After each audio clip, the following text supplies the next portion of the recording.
Welcome to this week's edition of SU First and Ten. I am Sean Thistle, and my guests this evening are Mike Ziegler and Andy Pogar. Starting off with the NFL, it's only week 2, but who are your unlikely division leaders at this point? When it comes to the AFC, the New York Jets have been spectacular. Beating the New England Patriots for the first time since 2000 at the Meadowlands was a great win. Rex Ryan put in a great defense, able to contain Tom Brady and Randy Moss, and ultimately they got the W. I've also been impressed with Josh McDaniels and his work so far with the Denver Broncos, leading them to a 2-0 start. Despite the issues dealing with Brandon Marshall, they've been able to focus, and although they beat 2 poor teams, they still are 2-0. NFC, I've been impressed with the San Francisco 49ers. Mike Singletary has done an excellent job with that ball club as their defense has been phenomenal. Frank Gore has been the cornerstone of the offense, and he continues to run hard, and if they keep it up, they could ultimately win the division.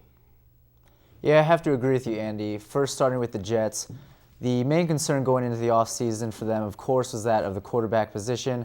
Rookie quarterback Mark Sanchez in his first 2 starts has looked great. He's avoided a lot of the mistakes that I think most rookie quarterbacks would run into.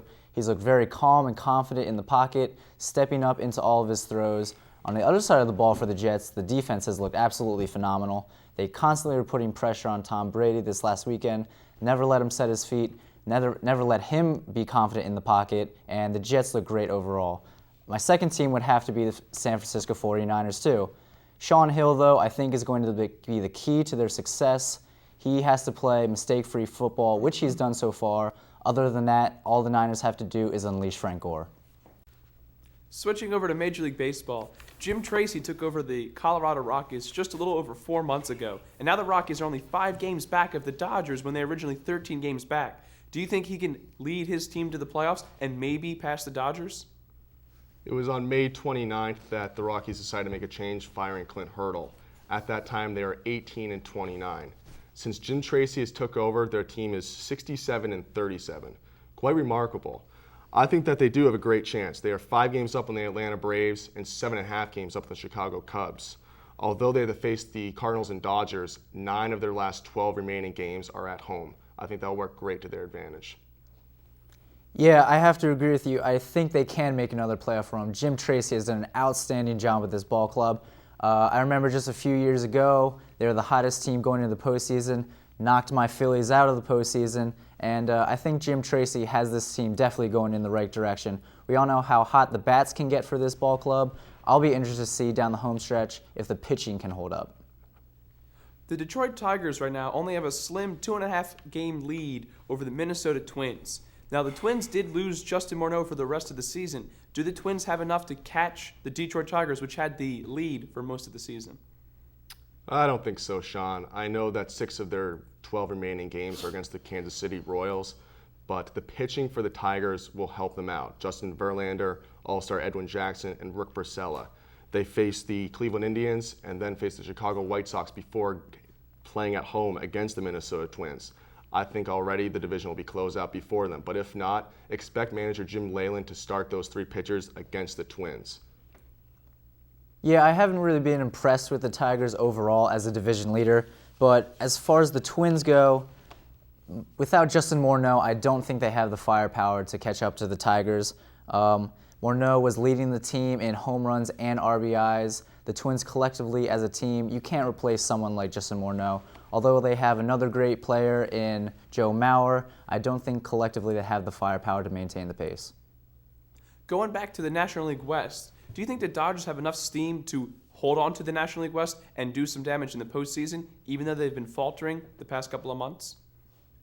I do. Their remaining schedule has their opponents with a record of 261 and 357 losses. They play the Washington Nationals, the Pittsburgh Pirates, and the San Diego Padres before heading home for a critical series against the Colorado Rockies. However, I think the division will already be closed out then, and expect Andre Ethier and Matt Kempf, who have been having hot bats, to lead this squad into the postseason. Yeah, I don't see any problems with the Dodgers wrapping this division up. They've played outstanding ball defensively and offensively, but we have seen bigger blows before. The postseason, just a couple years ago, it was the Mets blowing a huge lead. The Phillies swept it away. So you can never say never, but honestly, I think the Dodgers have this one wrapped up. Now moving to SU Sports. The SU men's football team lost a tough game to Lycoming 37-23. What did you see differently this past week than the team that we saw the previous 2 games who were a solid 2-0? Looking through the stat sheet, there was one thing that made my eyes widen up, and that was the rushing yards. Susquehanna University was able to put up 472 rushing yards through their first 2 games. However, last weekend, they were able to only rush for 43 total yards. I think Dave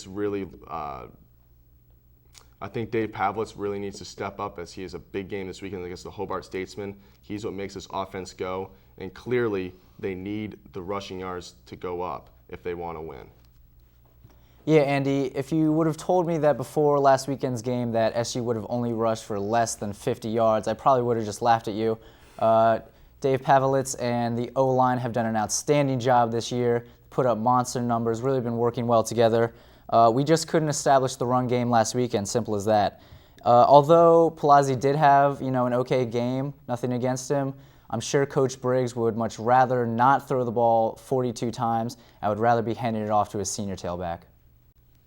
The men's soccer team are winners of their last 2 games. Do you think this team still has the same potential to make the playoffs as they did last season, even with a couple of key losses?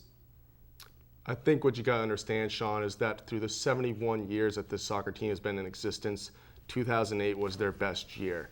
They lose 2008 captain and landmark defensive player of the year, Isaac Laubach, but they still bring back their goalie, B.J. Merriam, and also Jim Robertello. This team is 2-0 so far at home, and I believe that if they can stay undefeated at home or play tough at home, they can ultimately make a big impression in the playoffs. It's home field advantage. The winner, whoever does the best at home, usually means is going to win the conference title. Yeah, Andy, this is a very young squad since they have lost a lot of that senior leadership that you alluded to. So it's certainly going to be a challenge if they want to get back to the championship. With that said, they still have all their conference games ahead of them, but they do have a tough stretch coming up in a couple of weeks when they have 4 straight away games. 3 of those 4 are conference matches.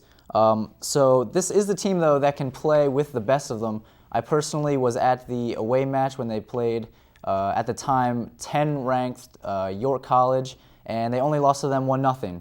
So these are the types of games that Susquehanna is going to have to grind out, dig deep, and find ways to win if they're going to want to land in the conference championship again. Before we end our show, I just have a couple of quick notes to ask you guys. Starting with the USC Trojans. They got bumped to number 12 in the rankings. Do you feel this is a fair ranking? I do. When your opponent's only big win was against the Idaho Vandals, I think that's a fair ranking to put for the USC Trojans. It's absolutely fair. They lost to a much lesser team. Granted, they had Barkley out, but still, USC was expected to win that game, and they didn't come to play. Well, this is all for SU First and Ten. I'm Sean Thistle. I'd like to thank my hosts, Mike and Andy. Great job tonight. Signing off. Take it easy.